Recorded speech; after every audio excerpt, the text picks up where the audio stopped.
In the ringing of the chime are the echoes of ancestors who were called together by church bells since 1866.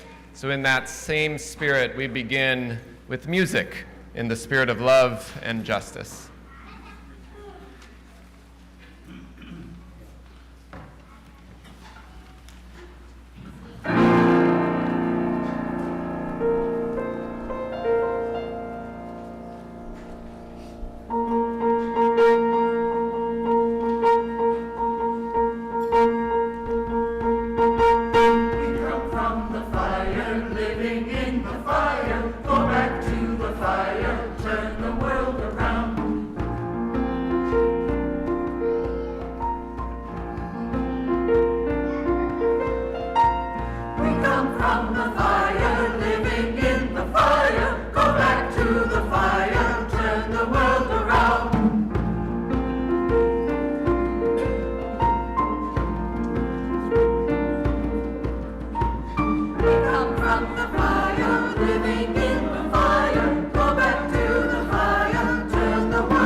Thank you, choir, and welcome to First Unitarian Universalist Church of Rochester, here in our temporary home at Our Savior's Lutheran, as we move toward breaking ground across the intersection over there at our new church in the coming months.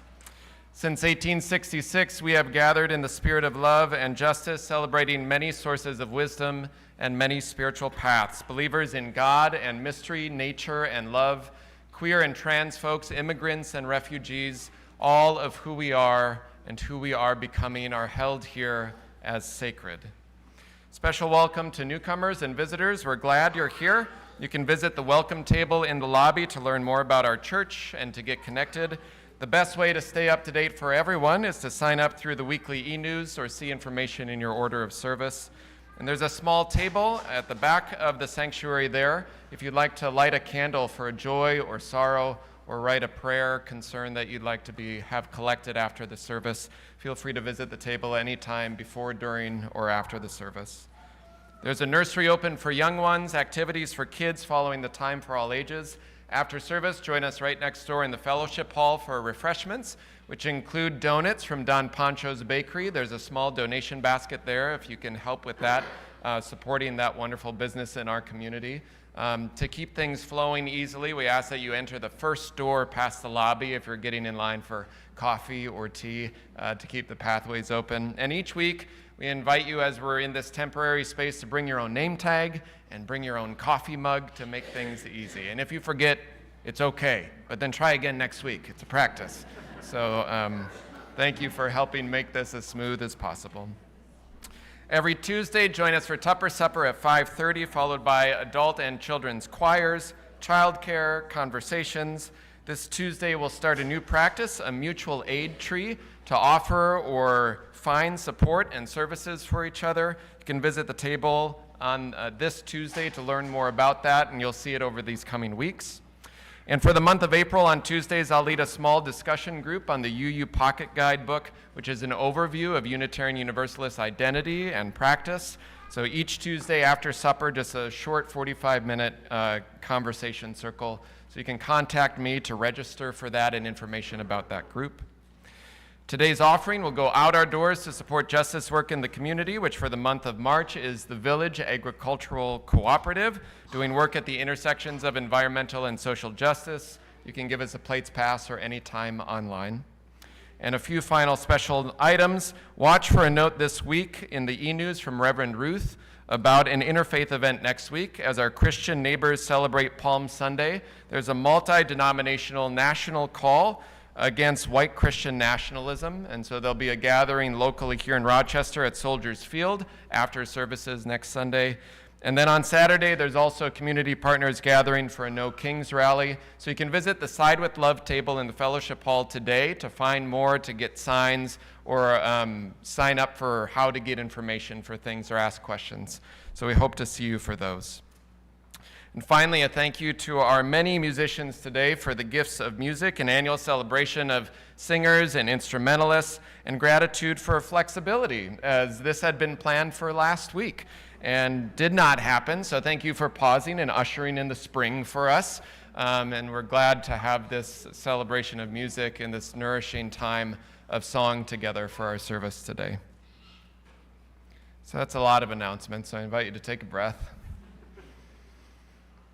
And let us enter our time of worship with these words from our minister in the 1870s, the Reverend Eliza Tupper Wilkes.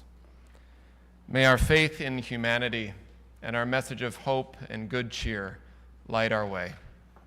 It's good to be together.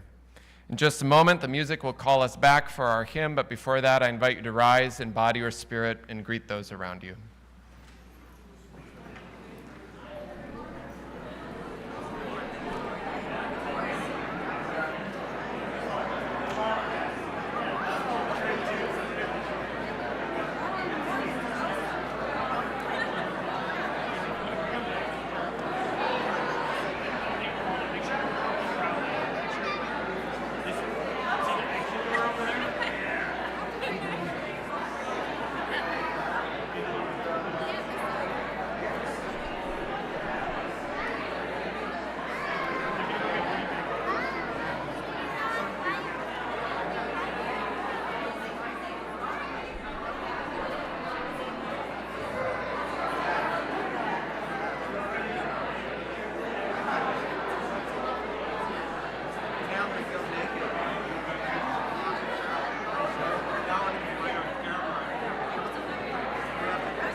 Our opening words are from How Can We Keep From Singing by Joan Oliver Goldsmith.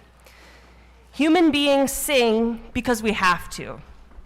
When we're sad or happy or angry or energy builds up inside, and then before the pressure can do damage, a valve opens up and we laugh or cry or sing. And once those tears or notes are outside of us, the universe shifts a little. Tears dry cool on the cheek, laughter infects those around us. And as for the notes, well, the blues is celebration, Odetta said, because when you take sorrow and turn it into music, you transform it. Singing persists. We will now gratefully receive the offertory, and Chalice Choir can join me up over here.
As we get used to our new abode here, we're going to ask that the kids stay where they are because we have a story we'd like to share. I'm going to let Rose get set. Rose has multiple instruments today because she is going to help us bring our story to life. Today's story is called Mole Music, and it's written and illustrated by David McPhail.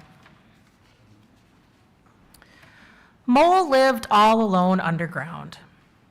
He spent his days digging tunnels. At night, he ate his dinner in front of the TV and then went to bed. Mole liked his life, but lately he'd begun to feel that something was missing. One night on the television, a man played a violin. He made the most beautiful music Mole had ever heard. I want to make music too, Mole thought to himself. So the next day he sent away for a violin. And every day Mole checked his mailbox. No violin. Finally, after nearly 3 weeks of waiting, it arrived. Mole was so excited. He picked up the violin and drew the bow across the strings. Ooh. But instead of beautiful music, all it made was a horrible screeching sound. So Mole tried again. Okay, the violin still screeched, but it was not quite so horrible. Mole kept at it.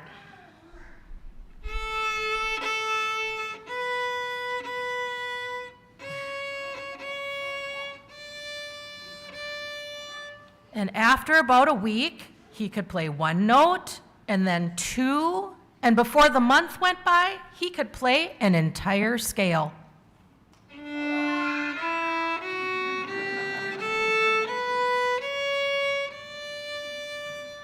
Mole continued to practice, and he learned to put the notes together in a simple song.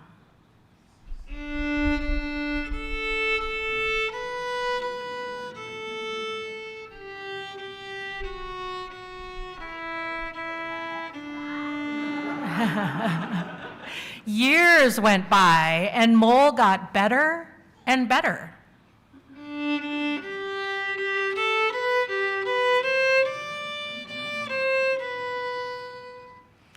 He was happier than he had ever been.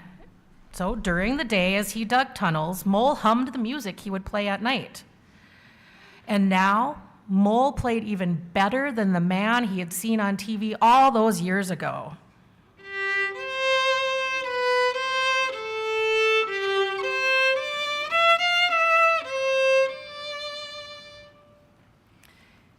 Sometimes he wondered what it would be like to play music for people. He imagined himself playing before a huge audience.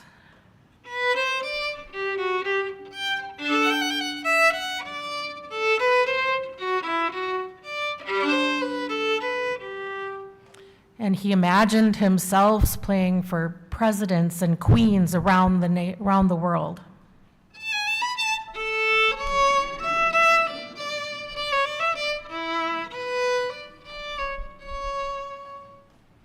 He even imagined that his music could reach into people's hearts and melt away their anger and sadness.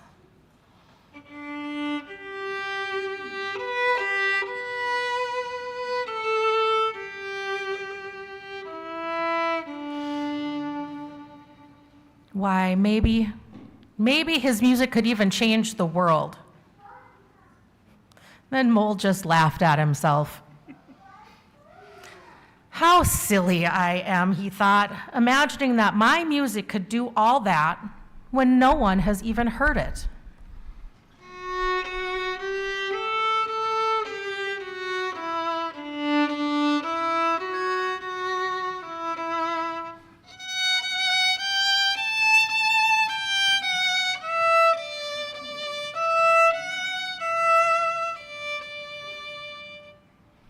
So Mole decided to play just one more song.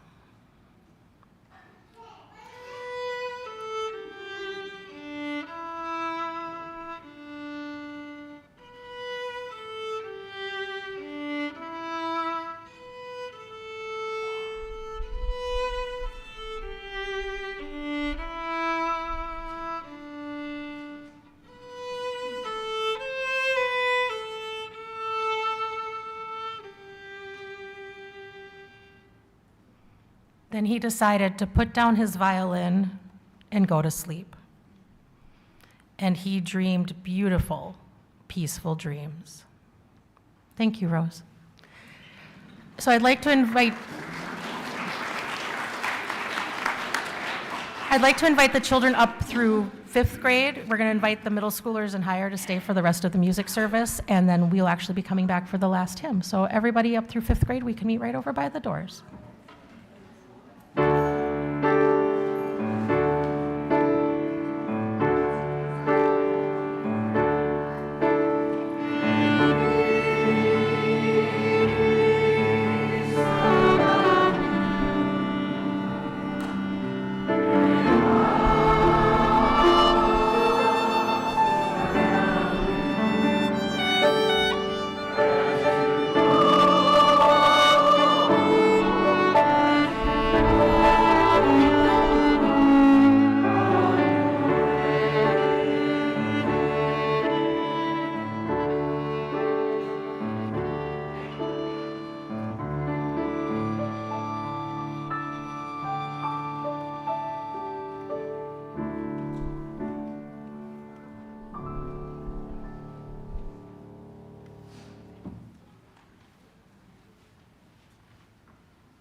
Songs for the People by Frances Ellen Watkins Harper.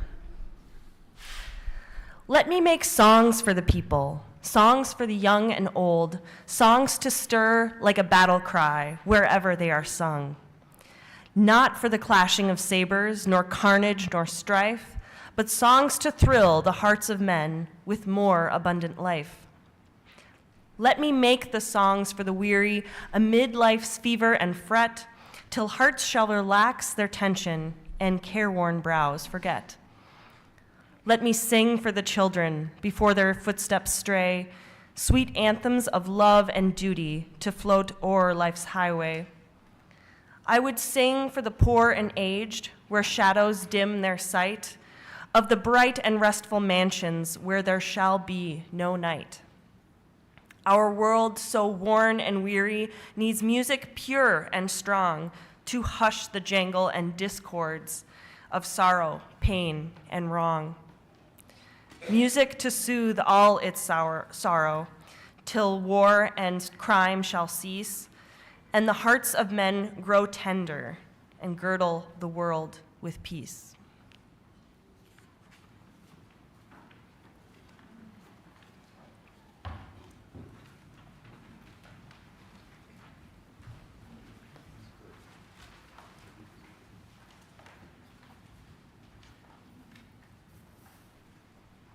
For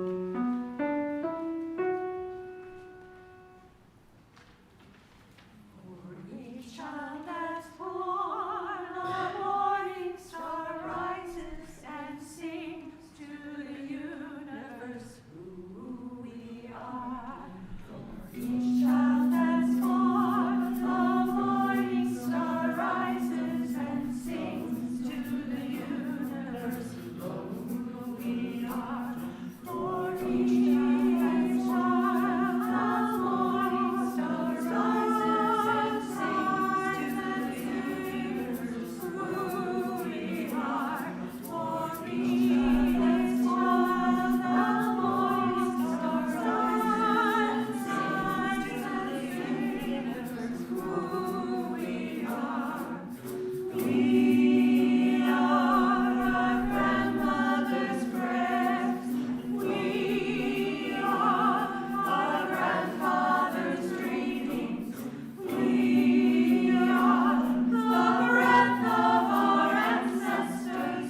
invite you to join me in responsive reading, number 443.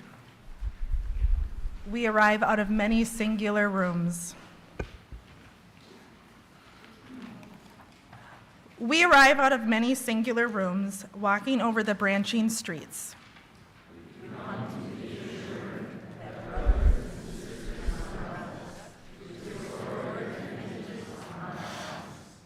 We enlarge our voices in common speaking and singing. We try again that solitude found in the midst of those who with us seek their hidden remedies. Our eyes reclaim the remembered faces, their voices stir the surrounding air. The warmth of their hands assures us, and gladness of our spoken names. This is the reason of cities, of homes, of assemblies in the houses of worship. It is good to be with one another. Please rise in body or spirit for our next hymn, number 123, Spirit of Life.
I invite you to take a deep breath.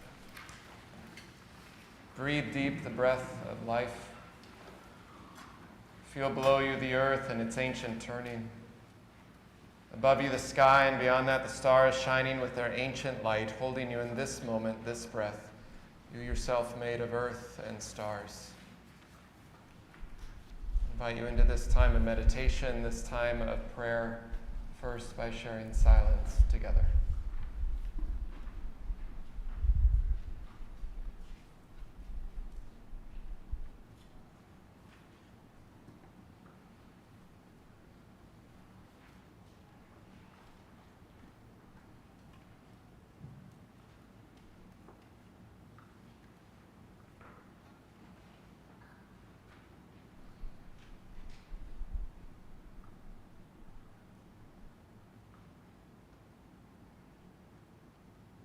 Spirit of life and love, God and Gaia of 1,000 names and beyond all naming. The poet reminds us that our world so worn and weary needs music pure and strong to hush the jangle and discords of sorrow, pain, and wrong. The world can sure feel worn and weary. So can the soul, full of jangle and discord. And still the people come singing, on streets in protest, or in reassurance of care at the sides of a crib or a hospice bed, surrounding moments of joy in the midst of whatever life is holding, around cake and candles, around the blessing of babes, and the passing of elders. Still the people come singing, to make music more beautiful and devotedly than ever before. Music keeps coming in moments of joy and sorrow and service, and we take into it melodies and harmonies and quite often dissonance to hold the tension of the world. Help us to remember that to keep the song alive, it takes many voices, many instruments. It takes each of us taking a breath so that others continue on, so that we can pause before we rejoin the song to add art and beauty and possibility to the world again and again.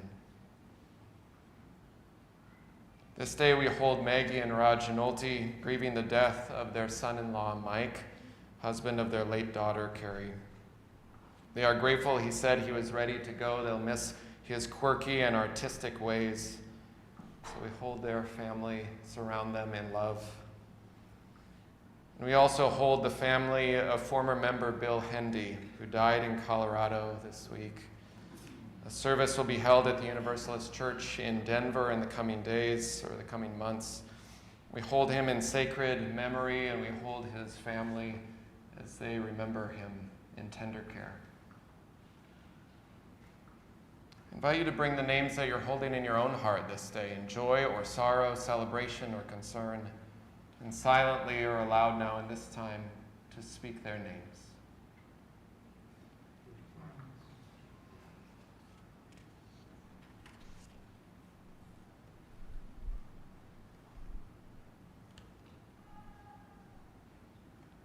For the names spoken and unspoken, may we be held in love. These words of meditation are from Quaker Carrie Newcomer, who joined us for a concert a few years ago. It's entitled Sing. Songs were never meant to be left to the professionals. Never mind the person who long ago shamed you, or the church choir member that told you to just mouth the words. Don't worry if your I's are dotted and your T's are crossed or your pitches are perfectly placed. Trust me. If you spend today singing, if you start by humming in the shower, then whistling while picking out carrots, or singing as you wash dishes or walk in the woods or cross the traffic light, you might just feel your heart open again. You might surprise yourself by doing a little Gene Kelly two-step and slide as you sweep into the kitchen or turn up the car radio as you roll the windows down. You might remember an old flame or catch the first notes of a new idea. Possibly, very possibly, you will get to the end of the day if you sing with nothing else to add other than amen. May that be so. Amen. The hymn is voiced still and small. I invite you to rise and body your spirit as we sing.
clasp the hands of those that go before us and the hands of those who come after us.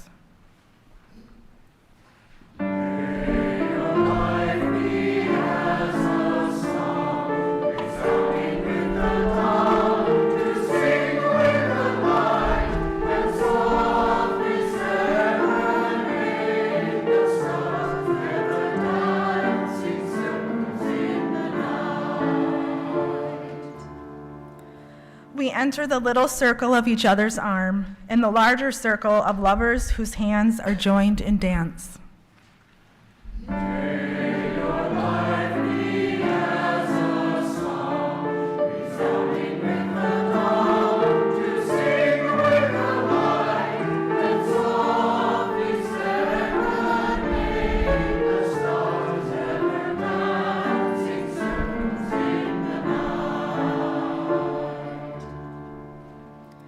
We connect with the larger circle of all creatures, passing in and out of life, all moving in a dance.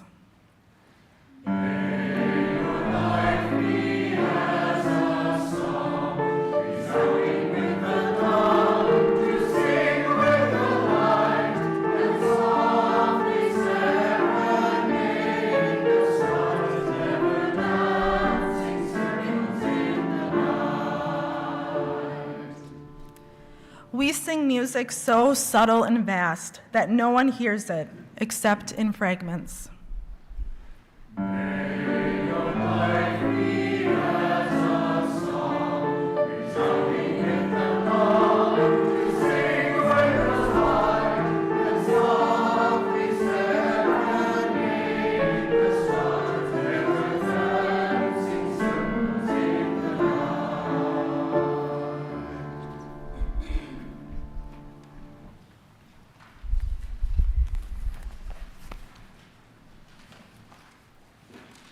Perhaps it was only a sound that an old orchestra teacher could love. A couple months ago, between the murders of Renee Good and Alex Preddy, my high school orchestra students were spread out over all the corners of the auditorium in quartets and trios, playing together, but not all at the same time. A pastiche of tones, pitches, and rhythms that were the same, yet not with orchestral precision. They were learning to play together in their ensembles. Assignment number 1, to make a recording of the hymn, "My Life Flows On," in endless song. It was the sound my soul needed to hear in that moment. I had originally arranged it as part of a collection of songs of the week that I had assembled during COVID instruction, when I was just trying to keep kids playing even though they weren't together. I know this hymn is not a Quaker hymn as our hymnal purports it to be. It has a distinct Christian heritage, and the known author-composer Pauline T., we don't know her last name, published the original words composer Robert Lowry set to music in 1869. It's also known as How Can I Keep From Singing, but those original words, although those original words have meaning for many, I don't favor them, but I do love the words from our hymnal brought to us by Pete Seeger and Doris Plen. Doris claimed she learned the song from her grandmother in North Carolina and apparently thought it was a Quaker song. In the 1950s, during the McCarthy era, Doris penned this stanza: "When tyrants tremble, sick with fear, and hear their death knell ringing, how friends rejoice both far and near, how can I keep from singing? In prison cell and dungeon vile, our thoughts to them go winging. When friends by shame are undefiled, how can I keep from singing?" That's why I gave the hymn to my students in January. I am a subversive liberal teacher.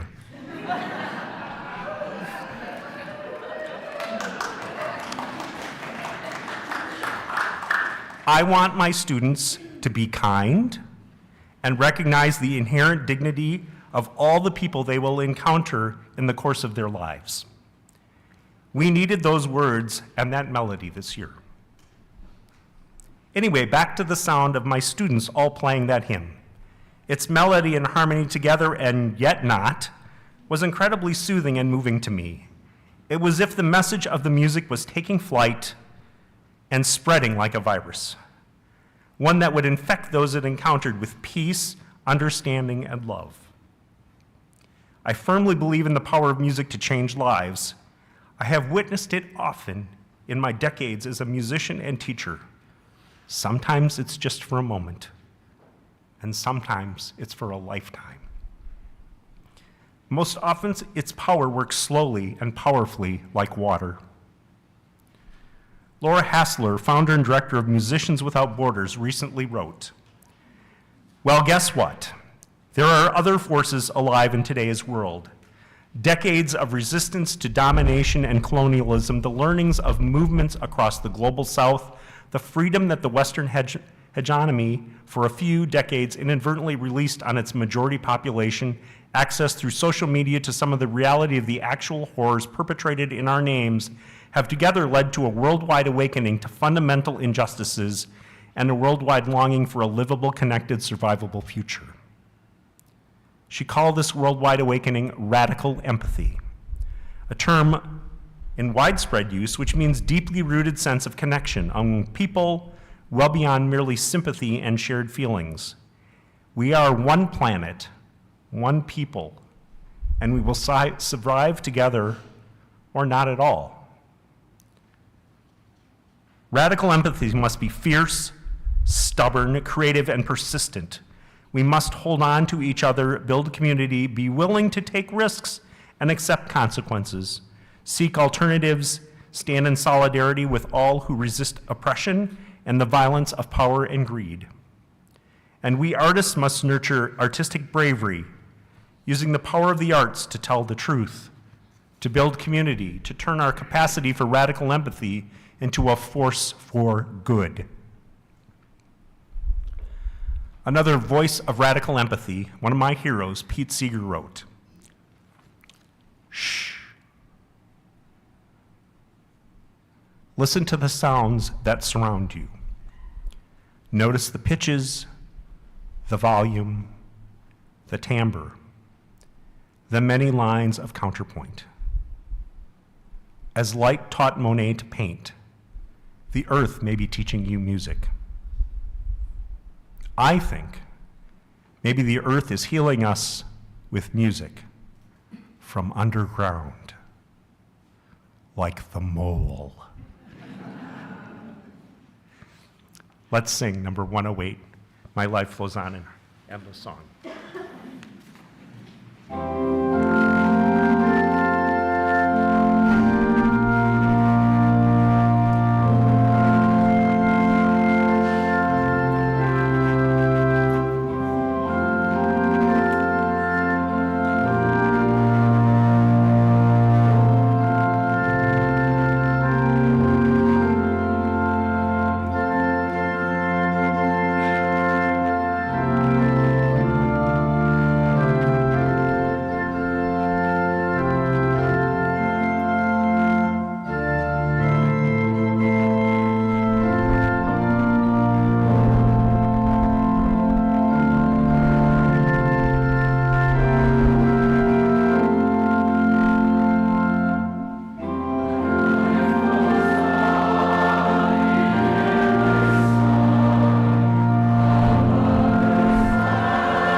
This reading is by Kimberly DeBoos, who writes the notes from the far fringe about all our hymns in our hymnal.